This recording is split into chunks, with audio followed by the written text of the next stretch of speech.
Karena sabar itu ada 3 tingkatan. Tingkat yang terendah adalah yaitu sabar ketika menerima bala. Jadi ada 3 sabar Bapak Ibu Allah.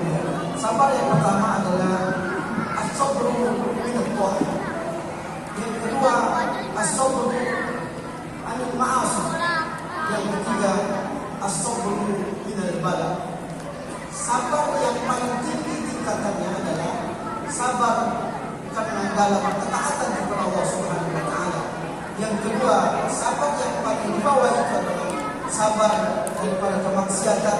Kemudian yang ketiga adalah sabar daripada kita ditimpa bala oleh Allah Subhanahu wa taala. Bapak Ibu yang Allah muliakan, kalau kita ditimpa oleh Allah, ditimpa musibah, orang tua kita meninggal dunia, kita dianjurkan untuk sabar. Walaupun syai'un ونقص من الأموال والأنفس والثمرات وبشر الصابرين. Beri kabar kepada orang yang bisa sabar. Kenapa? Kalau kita tidak sabar, orang tua kita tidak kehidupan. Boleh jadi orang mampu ketika orang tuanya meninggal dunia dia sabar. Tapi belum ada jaminan dia yang perhatikan yang kedua sabar dalam keadaan kemaksiatan. Dalam keadaan sunyi, orang tidak ada, sementara dia berdua dengan seorang wanita. Lalu dia sabar untuk tidak melakukan kemaksiatan. Itulah sabar yang dekat dengan kedua di sisi Allah Subhanahu wa taala. Bukankah salah satu tujuh golongan manusia yang diberikan naungan nanti oleh Allah Subhanahu wa taala, ketika itu tidak ada naungan kecuali naungan dari Allah Subhanahu wa taala. Di antaranya adalah orang yang ketika ingin melakukan dosa atau perbuatan zina, dia berkata, saya takut kepada Allah Subhanahu wa taala. Sabar tingkat yang kedua. Tingkat yang pertama adalah as-sabru al-muqah, as-sabru min at-ta'ah.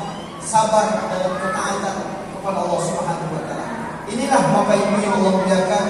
Allah Subhanahu wa taala beri kita kesempatan di bulan Ramadan ini.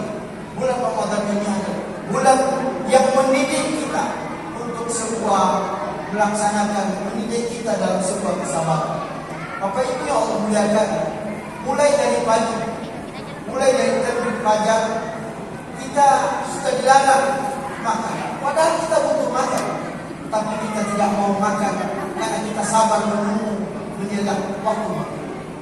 Kita haus, tapi kita tidak mau minum. Kita lagi untuk sabar karena kita menunggu waktu makan. Kenapa demikian? As-shawmu nisfu as-sabr. Puasa itu sebagian daripada kesabaran.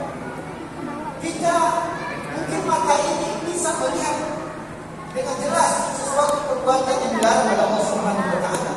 Tapi kita tinggalkan sesuatu yang dilarang oleh Allah Subhanahu wa taala. Mulut kita sabar untuk tidak berkata kasar. Kita mampu tidak berkata kasar. Orang yang menyinggung perasaan kita, orang yang perasaannya menyakitkan hati kita, tapi dalam hati kita berkata, ini soal saya lagi berpuasa. Sabarnya kita dalam ketaatan tidak mau berkata kasar. Itu sesungguhnya sabar yang tingkat yang tertinggi. Kalau kita sabar dalam ketaatan, puasa melatih kita. Puasa juga melatih kita untuk tidak dengan gosip tetangga kita. Karena kita takut merusak pahala puasa kita. Daripada kita mendengar gosip tetangga atau kita menceritakan aib tetangga, lebih baik kita punya aib kita. Sudah ditutup aib kita oleh Allah Subhanahu wa taala. Bukankah kita diingatkan oleh hadis Rasulullah sallallahu alaihi wasallam, "Idza aradta an tazkuru uyuba ghairika, fazkur uyuba nafsik." Ketika kita ingin membuka aib keluarga kita, aib saudara kita, aib tetangga kita, lebih baik kita mengingat aib kita. Pada sesungguhnya kita ini adalah orang-orang yang banyak dosa, tapi Allah Subhanahu wa taala masih menutup aib kita. Kalau kita mampu menutup aib kita di dunia, menutup aib orang lain di dunia, Allah Subhanahu wa taala akan menutup aib kita tidak hanya di dunia, tapi nanti juga di akhirat.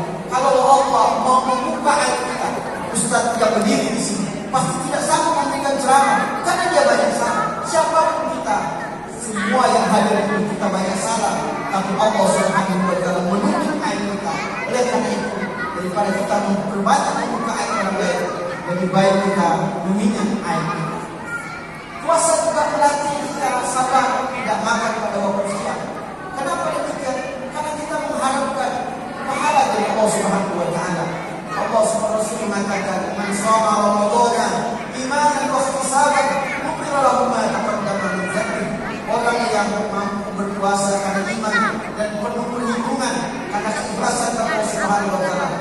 Allah ampunkan dosa kita. Kita tak tahu kalau kita makan. Kita tinggalkan rumah, pergi kita ke warung, tak tahu orang lain kita makan. Istri kita tak tahu kita makan. Tapi kenapa kita tidak mau melakukan itu? Karena sabar kita, karena Allah Subhanahu. Datang malam, sholat tarawih yang biasa jarang kita kerjakan ketika siang. Di luar Ramadan jarang kita sholat tarawih, sholat sampai 8 rakaat sampai 23 rakaat. Datang Ramadan, padahal ada jualan yang kita tinggalkan, ada bisnis yang kita tinggalkan, tapi kita tinggalkan itu karena kita sabar dalam menginginkan pahala dari Allah Subhanahu wa taala. Man qama Ramadana imanan wa ihtisaban ghufira lahu ma taqaddama dzanbi.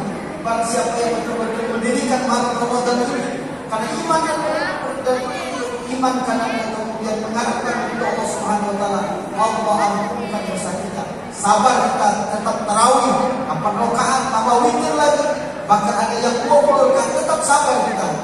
Sabar ketaatan ini Allah akan memberikan balasan nanti kepada kita surga Allah Subhanahu wa taala. Belum lagi datang malam ketika orang semua tertidur, semua orang tertidur nyenyak, lalu kita terbangun malam, kita tambah tahajud, lalu kita itu wa bil ashari hum yastaghfirun.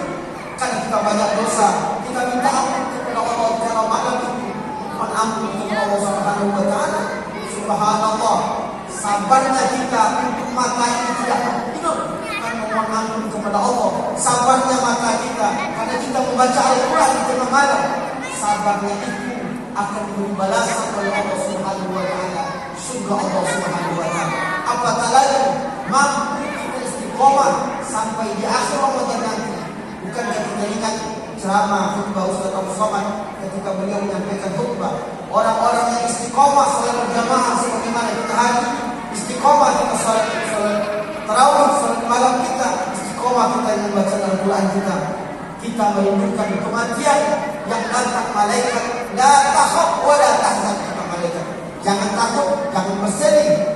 Allah Subhanahu wa taala telah menyiapkan surga untuk kita, dan meninggal kita adalah meninggal dalam keadaan husnul khatimah. Bukankah seluruh cita-cita umat Islam yang tertinggi bukan naik haji ke Baitullah, tapi cita-cita terbesar kita dalam hidup ini adalah dipanggil dalam keadaan husnul khatimah. Oleh karena itu kaum muslimin Allah muliakan, kalaulah mampu kita taat, kalaulah mampu kita sabar dalam ketaatan kepada Allah, pasti kita insyaallah akan mampu sabar dalam kemaksiatan. Kalau mampu kita dalam sabar dalam kemaksiatan, yakin kita akan sabar dengan apa yang ditakdirkan oleh Allah Subhanahu wa taala. Apapun yang diberikan oleh Allah, meninggal anak, hilang harta, tetap dalam konsep dalam hati kita.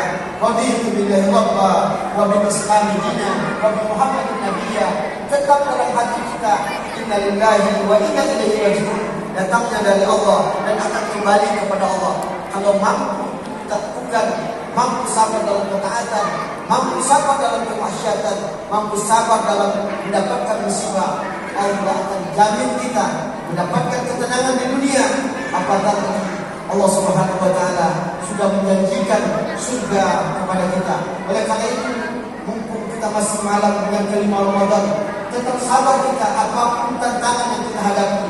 Kita rindu semua kita ini dihadirkan oleh Allah Subhanahu wa taala sampai akhir Ramadan. Kerinduan kita adalah berkumpul kita di masjid ini.